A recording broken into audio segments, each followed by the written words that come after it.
આપણે ઘણી જગ્યાએ વાંચ્યું હશે, ટેલિવિઝન પર જોયું હશે કે ભારત દેશ એક યુવાનોનો દેશ છે.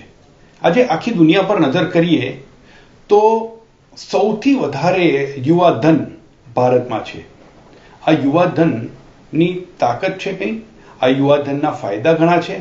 આપણે હોરાઇઝનના ભૂતકાળના અમુક ઇશ્યુઝમાં આ વિશે થોડી ઘણી ચર્ચા કરી હતી અને તેના કારણે દેશને કેવા ફાયદા થશે તે પણ વાત કરી હતી. ફાયદા એક તરફ છે, તાકાત એક તરફ છે, પણ જો બીજી તરફ નજર કરીએ તો આજનો યુવાન થોડા વર્ષ પછી રિટાયર થશે. થોડા આંકડા પર નજર કરીએ તો આજે લગભગ 140 કરોડની કુલ વસ્તીમાં 100 કરોડથી વધારે યુવાનો છે.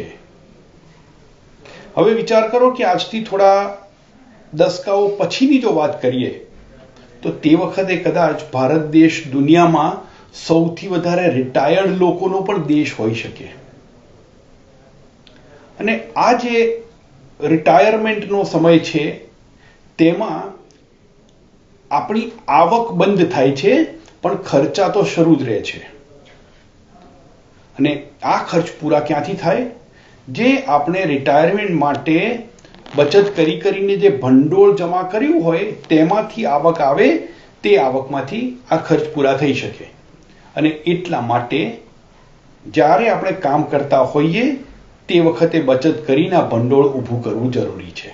આ ભંડોળ ઊભું કરવું તે રિટાયરમેન્ટ પ્લાનિંગનો પહેલો ઉદ્દેશ્ય છે.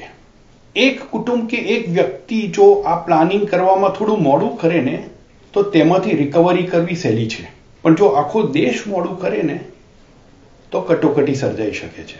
અને એટલા માટે દર વ્યક્તિએ, દર કુટુંબે જેટલા જલ્દી બની શકે તેટલા જલ્દી આ શરૂઆત કરવી જોઈએ.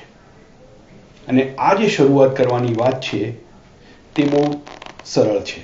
આજથી આપણે રિટાયરમેન્ટ સુધીના વર્ષોમાં જે પણ કમાણી થાય, જે પણ આવક હોય તેનો થોડો હિસ્સો આપણે રિટાયરમેન્ટનું ભંડોળ ભેગું કરવા માટે બચત કરવાની શરૂઆત કરીએ. એમાં કોઈ કદાચ એવી દલીલ કરે કે એ ઉપરાંત બીજા ઘણા બી ખર્ચા હોય છે, બચત થતી નથી.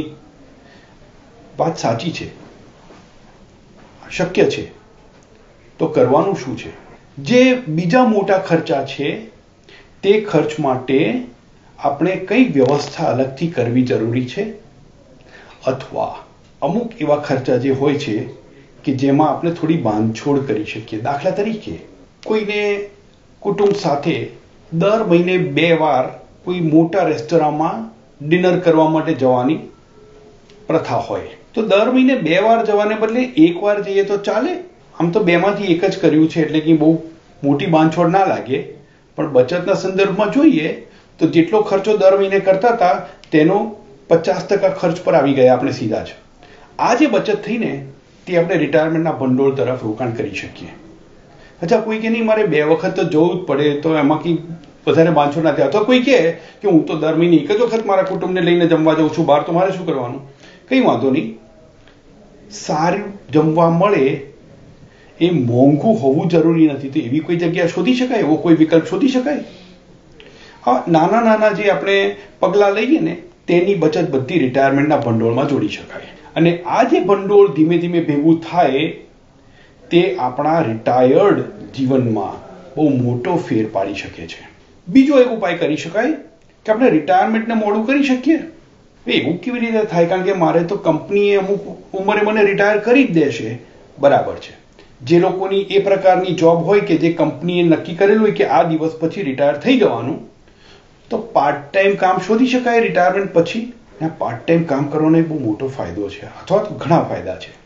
પહેલો સૌથી મોટો ફાયદો, આપણે કંઈક સમાજ ઉપયોગી કામમાં પ્રવૃત્ત રહીએ ને એટલે આપોઆપ મનની શાંતિ મળે. બીજું, આ મનની શાંતિ મળવા ઉપરાંત આપણને કમાણી પણ રહે, ભલે ઘટી ગયેલી છે શરૂઆતના પીરિયડ કરતા, કારણ કે પાર્ટ ટાઈમ કામ કરીએ છીએ, પણ કંઈક કમાણી પર છે ને આ કમાણી છે એ રિટાયરમેન્ટ ભંડોળ તરફ જાય.